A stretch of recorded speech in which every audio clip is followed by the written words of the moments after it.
महान ज्ञान गुण सागर जय, कपि सतिलोक उजागर जय। मैं कश्यप उदिति पुत्र महाबली हिरण्यकश्यप ये प्रण लेता कि अपने भ्राता के वधिक को मैं जीवित नहीं छोड़ूंगा।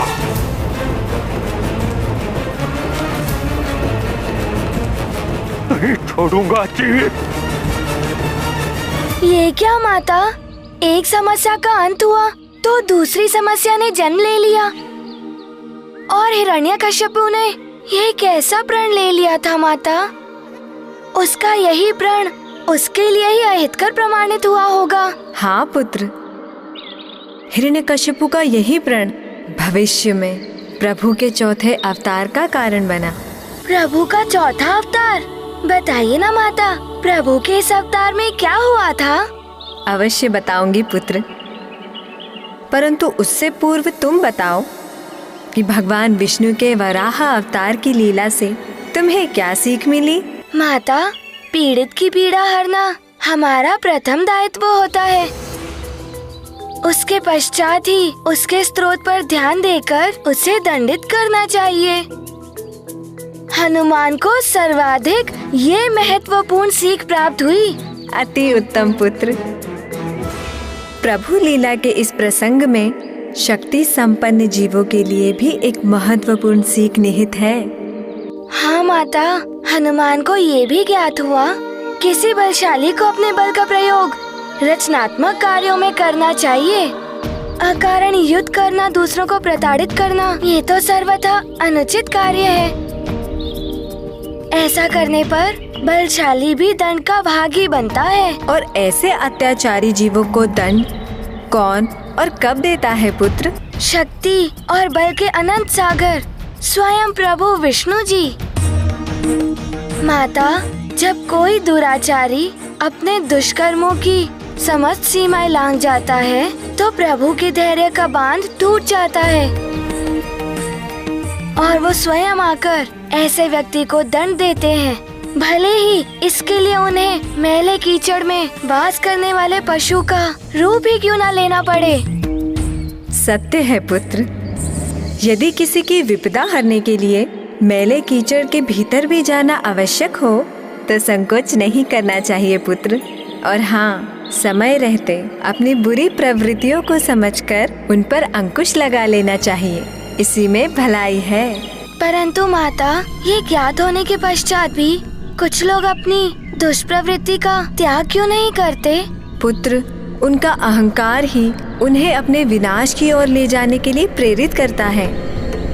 अहंकार व्यक्ति की बुद्धि को इतना अक्षम कर देता है कि खुले नेत्रों से प्रत्यक्ष उदाहरण देखने के पश्चात भी अहंकारी जीव कोई सीख ग्रहण नहीं कर पाता। जैसे माता? जैसे हिरण्यकश्यपु, उसके भ्राता के पापों का महाविनाशकारी परिणाम प्रत्यक्ष रूप में उसके समक्ष था, परंतु फिर भी वह पाप कर्म करने से पीछे नहीं हटा।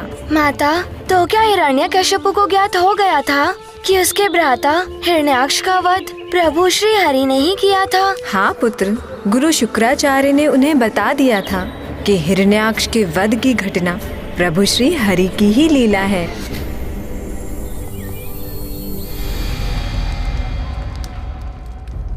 हरि लीला, हरि लीला, बहुत देख ली हरि लीला। अब मैं उस हरि को हिरण्यकश्यप लीला दिखाकर उसे उसकी समस्त लीलाएं भुला दूंगा, सर्वनाश कर दूंगा उसका। मैं इस संसार से नाम तक मिटा दूंगा उसका। मैं यथाशीघ्र जाकर उस हरि को पराजित करूंगा। सावधान पुत्र, तुम्हारे अति बलशाली भ्राता का शीश तुम्हारे समक्ष पड़ा है, जिसे श्री हरि ने इतनी निर्ममता से उसके धड़ से अलग कर दिया है। फिर भी प्रभु श्री हरि की अपार दिव्य शक्ति का अनुमान नहीं लगा पा रहे हो तुम? पुत्र, यदि तुम्हें श्री हरि के समक्ष अपने आप को जीवित रखना है तो उनसे युद्ध से पूर्व सृष्टि के रचयिता ब्रह्मा जी से अमृतत्व का वरदान प्राप्त करूं। चित कथन है आपका। अवश्य कोई असाधारण शक्तियों से संपन्न योद्धा ही हिरण्याक्ष का वध कर सकता था। अपने शत्रु की शक्तियों को कभी कम नहीं आंकना चाहिए। मैं यथाशीघ्र जाकर प्रभु श्री ब्रह्मा जी को प्रसन्न करने के लिए तपस्या प्रारंभ करता हूं।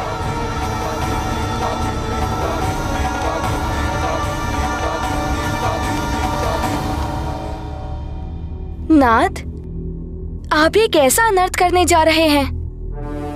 मुझे ऐसी अवस्था में एकाकी छोड़कर आप तब के लिए कैसे प्रस्थान कर सकते हैं?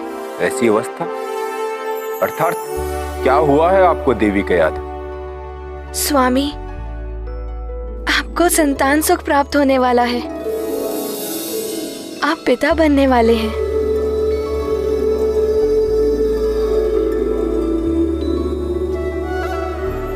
देवी, दुख के इस समय में इस सुखद शुभ संवाद से आपने मेरे हृदय को आनंदित कर दिया।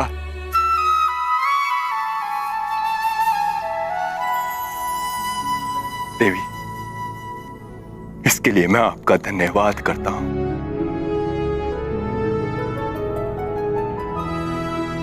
भ्राता के रूप में जिस शूरवीर योद्धा को हमने खोया, वो पुत्र बनकर लौट रहा है हमारे जीवन में। देवी, तो नाथ, आप स्वयं यहाँ उपस्थित रहकर इस सुख को अनुभव कीजिए। ये तप का विचार त्याग दीजिए। देवी, यदि मेरा तप पर जाना अति आवश्यक ना होता तो मैं कदापि ना जाता,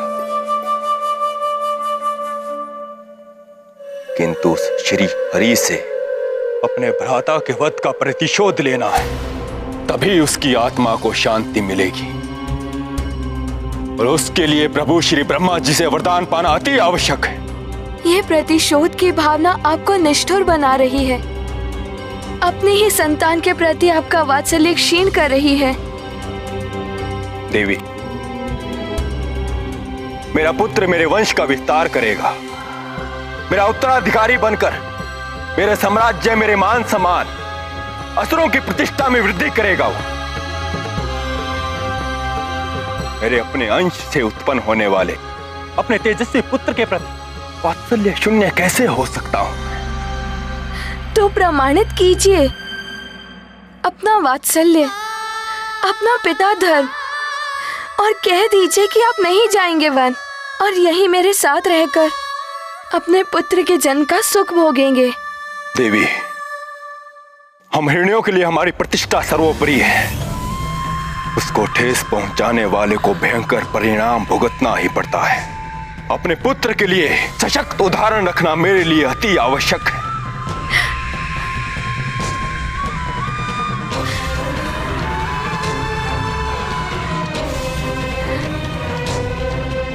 इसलिए मेरा मार्ग अवरुद्ध मत कीजिए देवी।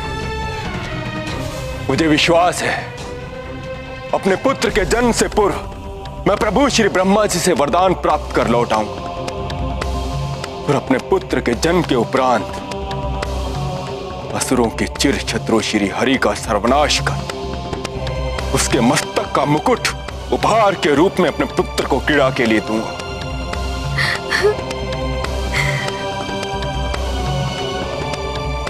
मैं शीघ्र लौट कर आऊंगा देवी। मेरे पुत्र का ध्यान रखना और अपना भी।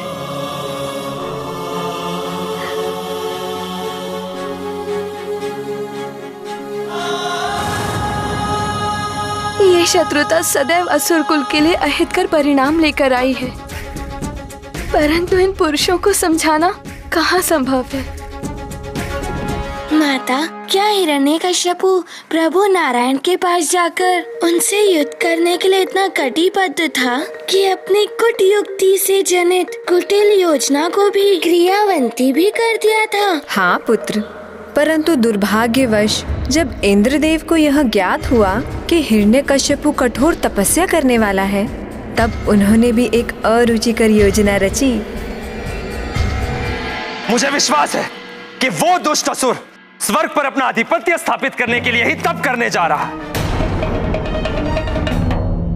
इन लालची असुरों की दृष्टि सदैव हमारे स्वर्ग पर ही होती है, परंतु यदि वो कपटी अपनी योजना कर सकता है तो उसे विफल करने के लिए मैं देवराज इंद्र भी योजना बना सकता हूं। सुनिए सब, हिरण्यकश्यप की अनुपस्थिति का लाभ उठाकर उसके सभी शक्तिशाली राक्षसों का संहार करेंगे। उसकी पत्नी क्याधु को कारागार में बंदी बनाकर जन्म के साथ ही उसके पुत्र का अंत सुनिश्चित करें। सेना विहीन और पुत्र मृत्यु के समाचार से शोकाकुल हिरण्यकश्यपु युद्ध करने में अशक्त हो जाए और तप में सफल होकर लौटने का भी उसे कोई लाभ नहीं होगा। परंतु माता, ये तो अनुचित है। उस अजन्मे नवजात शिशु का क्या दोष था? फिर देवराज इंद्र ने ऐसी घृणित योजना क्यों बनाई? हाँ, यह सर्वथा अनुचित था पुत्र, परंतु शत्रु का भय श्रेष्ठ पुरुषों में भी ऐसे पतित विचारों को जन्म दे देता है और उन्हें अन्यायपूर्ण अनैतिक कृत्य करने पर बाध्य कर देता है। माता, क्या देवताओं ने अपनी योजना पर पूर्ण विचार नहीं किया? अपनी योजना अनुसार उन्होंने हिरण्यकश्यपु के पुत्र का वध कर दिया। नहीं पुत्र, देवताओं के सौभाग्य से देव ऋषि नारद ने इंद्रदेव की इस योजना का विरोध किया। देवताओं द्वारा इतना भीषण पाप हो उन्हें स्वीकार नहीं था, इसीलिए इधर इंद्रदेव ने महारानी क्याधु का अपहरण किया और उधर देव ऋषि नारद ने इंद्रदेव को अपनी भूल का बोध करवाया। माता, फिर देवराज इंद्र ने क्या किया? इंद्रदेव को अपनी भूल का बोध हुआ तो वह उसके अनिष्टकारी परिणाम की मात्र कल्पना से ही इतने आतंकित हो गए कि वो क्याधु को देवर्षि नारद के पास ही छोड़ गए। फिर माता? फिर अपनी संतान के जीवन के प्रति चिंतित क्याधु को देवर्षि नारद ने अपने आश्रम में शरण दी, जहाँ सदैव श्री हरि का नाम ध्वनित होता था। उनके ही भजन गाए जाते थे, उन्हीं की अनुपम लीला का वर्णन होता था। सौभाग्य से उस वातावरण में व्याप्त भक्ति को वो शिशु अपनी माता के गर्भ में ही सीख रहा था।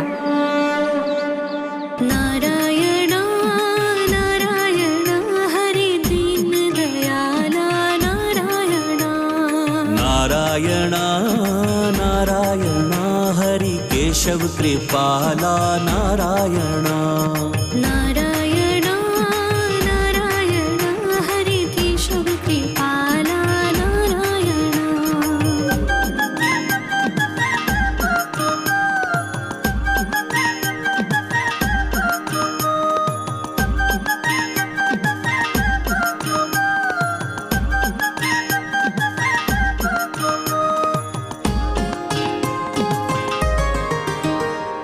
तुम जग के स्वामी जगपाल हो, तुम हो भोर विष्णु तुम रात हो, अंता भी तुम अनंता भी तुम, निर्बल सबल सबके नाथ हो। नारायणा नारायणा हरि माधव मृणाला नारायणा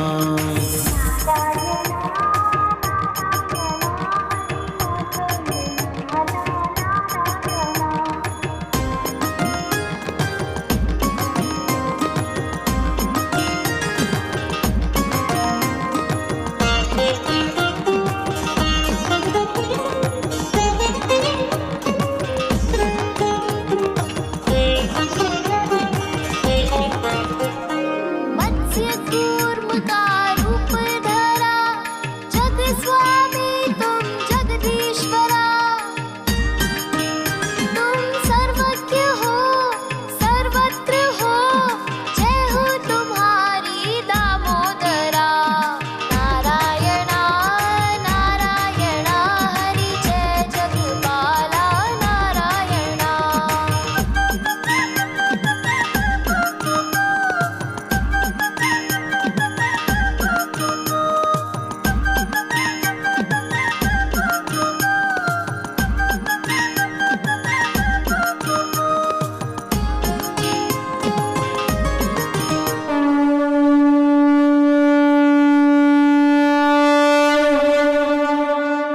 माता, ये कैसा विचित्र सा संयोग है।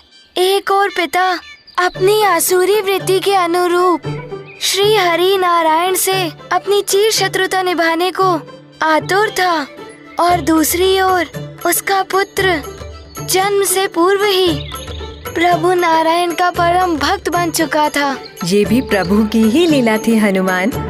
पिता पुत्र का यह विरोधाभास, उनका यह संघर्ष भविष्य में भगवान श्री नारायण का प्रभु के अवतार का कारण बना। परंतु माता, आपने ये तो नहीं बताया कि हिरण्यकश्यपु अपनी तपस्या में सफल हुआ या नहीं। हिरण्यकश्यपु इस संपूर्ण घटनाक्रम से अनभिज्ञ घोर तपस्या में लीन था। ओम ब्रह्मदेवाय नमः। ओम ब्रह्मदेवाय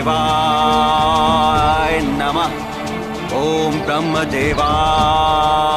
एक पांव पर खड़ा होकर स्वामी की आराधना कर रहा था। उसकी तपस्या दृढ़ और अटूट थी। दिन, सप्ताह, माह बीत गए, परंतु वह एक ही अवस्था में खड़े होकर एकाग्रचित्त होकर तप कर रहा था। उसका मंत्रोच्चारण समय के साथ साथ और भी प्रभावी होता गया। ओम ब्रह्मदेवाय नमः। ओम ब्रह्माय नमः। ओम ब्रह्माय नमः। ओम ब्रह्मदेवाय नमः। ओम ब्रह्मदेवाय नमः। एक सच्चे भक्त के समान वो घोर तपस्या कर रहा था माता। हाँ पुत्र, और सच्ची भक्ति सदैव फलित होती है माता। अर्थात ब्रह्मा जी ने उसकी भक्ति से प्रसन्न होकर उसे अमृतत्व का वरदान दे दिया। बताइए ना माता, फिर क्या हुआ था? आगे की घटनाओं का क्रमानुसार विवरण सुनो पुत्र। एक ओर तो प्रभु विष्णु जी की भक्ति के वातावरण में हिरण्यकश्यपु के पुत्र का जन्म हुआ, जिससे संपूर्ण आश्रम में प्रसन्नता की लहर दौड़ उठी और संपूर्ण आश्रम खुशी से भर उठा।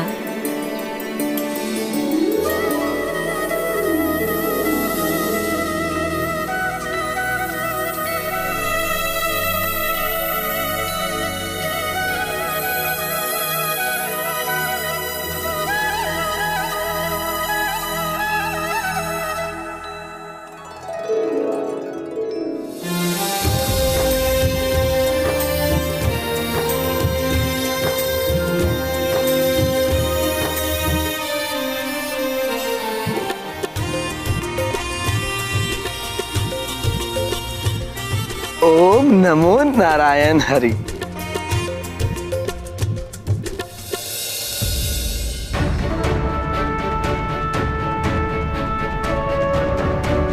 ओम नमो नारायण हरि।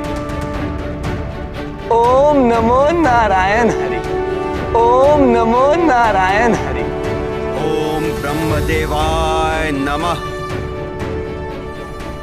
एक और तो प्रभु की कृपा से श्री हरि के भक्त ने जन्म लिया, और दूसरी ओर उस शिशु के पिता को भी उसकी तपस्या का फल प्राप्त होने वाला था। ओम ब्रह्मदेवाय नमः। ओम ब्रह्मदेवाय नमः।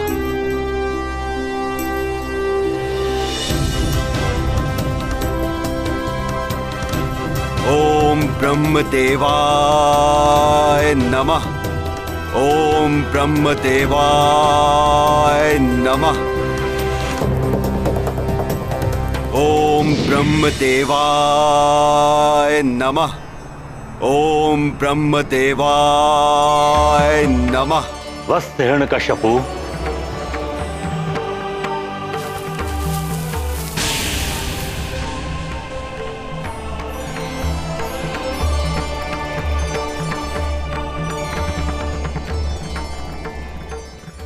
प्रणाम प्रभु ब्रह्मदेव।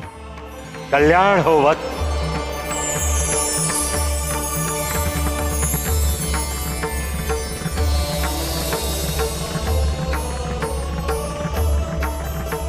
मैं तुम्हारी तपस्या से अत्यंत प्रसन्न हूँ वत्स। कहो, क्या वरदान चाहिए तुम? प्रभु, ये भक्त आपके दर्शन मात्र से ही तृप्त हो गया, किंतु एक उद्देश्य की पूर्ति हेतु मुझे अमरत्व चाहिए।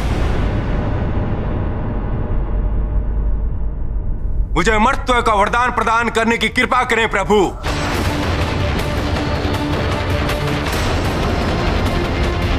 प्रभु, तब में कोई त्रुटि हुई है मुझसे, जिसके कारण मैं अमरत्व की योग्यता प्राप्त नहीं कर सका? नहीं पुत्र, अमरत्व का वरदान देने का अधिकार मुझे भी नहीं है। जीवन मरण प्रकृति के नियम है और मैं भी उनका उल्लंघन नहीं कर सकता। यदि मैं अपनी इच्छा अनुसार वरदान प्राप्त नहीं कर सकता,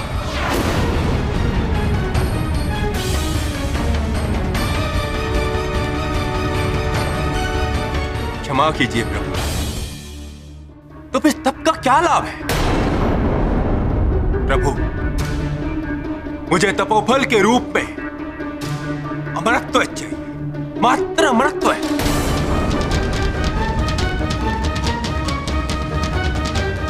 यदि आप मुझे अमरत्व का वरदान नहीं देंगे तो मैं पुनः घोर तप करूंगा, घोर तप। चाहे तप करते करते मेरे प्राण निकल जाएं प्रभु, किंतु तपोफल के रूप में मुझे अमरत्व चाहिए, मात्र अमरत्व। माता, तपोफल तो देना ही पड़ता है, किंतु ब्रह्मा जी ने उसे अमर होने का वरदान दिया था। फिर कैसे प्रभु नारायण विष्णु जी उनका संहार कर सकते थे? वो तो अजय। धीरज रखो हनुमान। प्रभु ब्रह्मा जी सृष्टि के रचयिता हैं। वे विधि के विधान के विरुद्ध कोई भी कार्य नहीं कर सकते, और विधि का विधान है जिसका जन्म हुआ है उसकी मृत्यु निश्चित है। और इसीलिए उन्होंने हिरण्यकश्यपु को अमरत्व का वरदान नहीं दिया पुत्र। तुम्हें और तप करने की आवश्यकता नहीं है पुत्र, तुम तपोफल के अधिकारी हो चुके। किंतु मैं तुम्हें अमरत्व का वरदान देकर सृष्टि का विधान नहीं बदल सकता। हाँ, यदि तुम चाहो तो अपनी मृत्यु को बाधित कर सकते हो।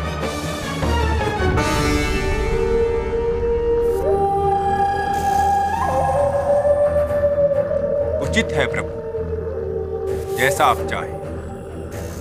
ना दिन में ना रात में, ना भीतर ना बाहर, ना आकाश में ना पाताल में, ना जल में ना थल में, ना देव से ना नर से, ना यक्ष से ना राक्षस से, ना गंधर्व या किन्नर से, ना उभयचर या नरचर से, ना स्थलचर या जलचर से, ना मंत्र या तंत्र से, ना जिसकी सृष्टि आपने की है किसी के द्वारा मेरी मृत्यु ना हो। यही नहीं प्रभु, मेरी शक्तियों के समक्ष कोई भी योद्धा टिक ना पाए। तीनों लोकों में मेरी ही विजय का पताका लहराए। यही वरदान मुझे प्रदान कीजिए। तथास्तु।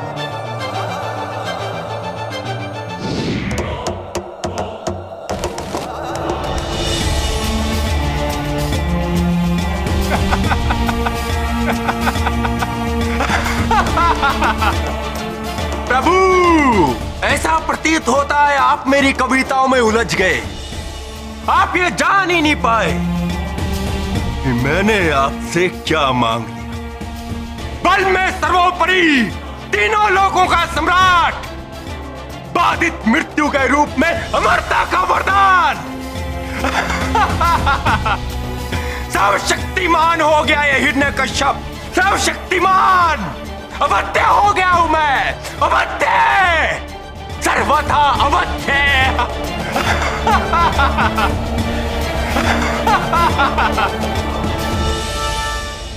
क्या हुआ पुत्र? किस असमंजस में डूबे हुए हो?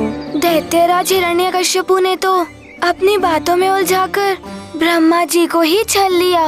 पुत्र हनुमान, ये तो हिरण्यकश्यपु का सोचना था, किंतु सृष्टि के रचयिता और उनके निर्माता को भला कौन छल सकता है? हनुमान, प्रभु तो सर्वज्ञाता, सर्वव्यापी हैं। जो कुछ भी हो रहा है या भविष्य में होने वाला है, सब प्रभु की ही लीला है।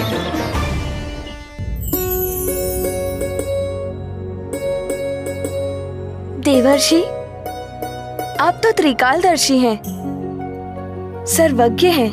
कुछ मेरे पुत्र के भविष्य के बारे में भी बताइए ना। ये बड़ा होकर दैत्य सम्राट बनेगा। ये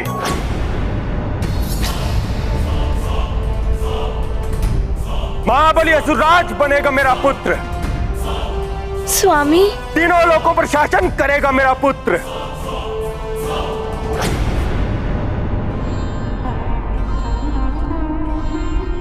अच्छा हुआ स्वामी आप आ गए। हाँ देवी के यादू, मैं आ गया। अमरता का वरदान प्राप्त कर लौटा हूं मैं। अमरता का वरदान? हाँ, एक प्रकार से अमरता का ही वरदान है ये।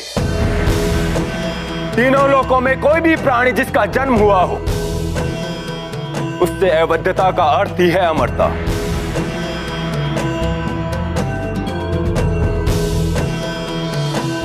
देवी, ये मेरे घोर तप का परिणाम तो है ही, किंतु इसमें वो सौभाग्य भी सम्मिलित है जो मेरा पुत्र लाया है मेरे लिए।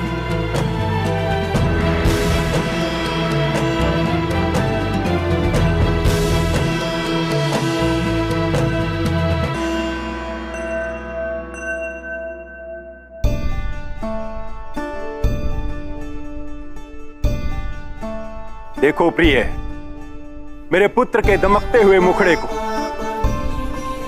तेजस्वी पिता का तेजस्वी पुत्र है। तेजस्वी तो है आपका पुत्र दैत्यराज हिरण्यकश्यप। दिगंत तक फैलेगी इसकी कीर्ति। सत्य है आपका कथन देवर्षि। जिस प्रकार आपने मेरी पत्नी की रक्षा की, मेरे पुत्र का समुचित लालन पालन किया, उसके लिए मैं जीवन भर आपका ऋणी रहूंगा। मैंने कुछ नहीं किया दैत्यराज, ये तो ईश्वर की इच्छा थी। नहीं देवर्षि, ये तो आपकी महानता है। महारानी कयाधु, अब हम राजभवन चलकर गुरुदेव से अपने पुत्र के लिए एक महान नाम का शोध करवाएंगे, जिसकी प्रसिद्धि दिग दिगांत तक फैल जाएगी। स्वामी, क्यों ना हम देवर्षि से ही अपने पुत्र का नामकरण कराएं? यदि ये मेरी रक्षा ना करते तो... मुझे उस धूर्त इंद्र के कपट के बारे में सब ज्ञात। कपटी को अपनी करनी का फल भोगना पड़ेगा। देवर्षि, मेरे इस पुत्र का जन्म आपके संरक्षण में हुआ है। मैं महान दैत्यराज हिरण्यकश्यप अपने इस महान पुत्र के नामकरण का सौभाग्य आपको प्रदान करता हूं। दैत्यराज, आपके पुत्र के जन्म लेने से मात्र आपके और महारानी कयाधु के जीवन में ही उल्लास एवं आनंद नहीं आया, मेरा आश्रम भी एक अपूर्व आह्लाद से भर उठा था। और आह्लाद से भर उठा संपूर्ण दैत्यवंश। हाँ दैत्यराज, अतः आपके पुत्र के लिए सबसे उपयुक्त नाम होगा प्रहलाद। प्रहलाद, प्रहलाद, प्रहलाद, उत्तम, अति उत्तम। मेरा पुत्र, मेरा प्रहलाद, दिग दिगांत तक गूंजेगा ये नाम। प्रहलाद, प्रहलाद। प्रहलाद, प्रहलाद सबके हृदय को आह्लाद से भरने वाला नाम है ना माता? हाँ हनुमान, सदैव प्रसन्न रहने वाला और सबको प्रसन्नता प्रदान करने वाला बालक प्रहलाद। माता, पुत्र मोह के आनंद में पड़कर तो मनुष्य सब कुछ भूल जाता है। दैत्यराज हिरण्यकश्यपु भी अपनी शत्रुता आदि भूल ही गए होंगे। काला रंग हो या कलुषित हृदय, उनमें कितना भी उजला रंग मिल जाए या उजले विचार, उनकी कालिमा कभी भी समाप्त नहीं होती। अपने पुत्र का आनंददायी मुखड़ा क्रूर हृदय हिरण्यकश्यपु को अपनी शत्रुता भुला नहीं सका। वो अपनी पत्नी एवं पुत्र को महल में ही छोड़कर तीनों लोक पर विजय प्राप्त करने के लिए निकल पड़ा और उसका सर्वप्रथम लक्ष्य था भगवान विष्णु जी का धाम।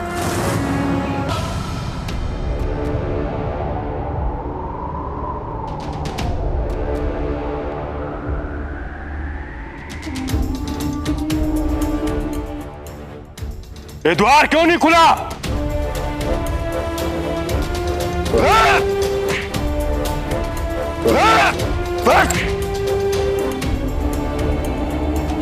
वो हिरण्यकश्यप के भय से द्वार बंद कर लिया छलिया विष्णु। आज समस्त ब्रह्मांड में तुम्हें मुझसे कोई नहीं बचा सकता। मेरे भ्राता हिरण्याक्ष के वधिक आज मैं तुम्हारा वध करूंगा। यदि साहस है तो मेरे समक्ष आ।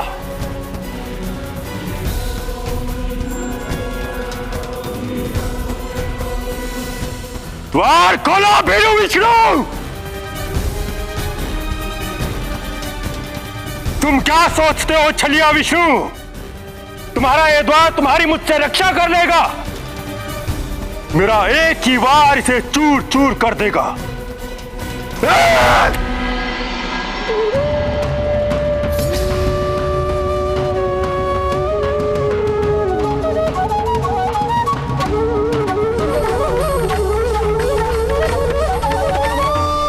ईश्वर से प्राप्त शक्तियों की सार्थकता तभी है जब इनका प्रयोग जन कल्याण के लिए हो, ना कि निजी स्वार्थ के लिए।